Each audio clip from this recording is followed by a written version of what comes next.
পল্টু এসে দেখে রুম ভাড়া নেয়ার পরও ভোলা রুম ছাড়ছে না। মালিক কাকা পয়সা নিয়ে চলে গেছে। ভোলা বলছে, আমার আগে জায়গা, আমি ছাড়ব না। পল্টু অবাক, আমি পয়সা দিয়ে ভাড়া নিলাম, এখন আমি থাকব।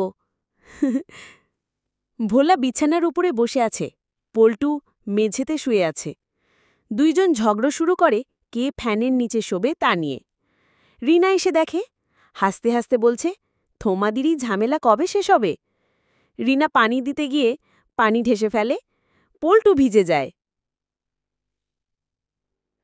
রাতে ঘুমানোর সময় পল্টু এবং ভোলা ফ্যানের রিমোট নিয়ে যুদ্ধ করছে।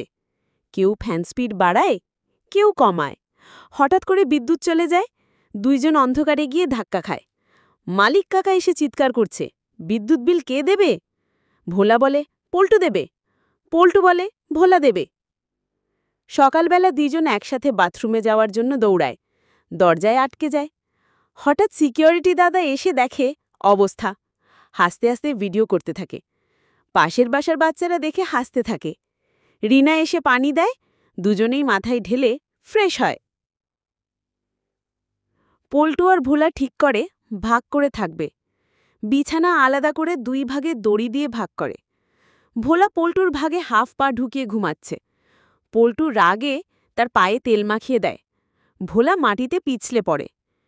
রিনা এসে দুইজনকে শান্ত করে বলে, ঝগড়া না করে মজা করে থাকো। মালিক কাকা এসে বলে, আরেকজন ভাড়াটিয়ে আসছে। পল্টু আর ভোলা একসাথে চিৎকার করে বলে, এবার আর নয়। রিনা হেসে বলে, জায়গা ঝামেলা শেষ হবে না, এটাই তো মজা। শেষ সিনে সবাই একসাথে খিচুড়ি খাচ্ছে এবং হাসছে।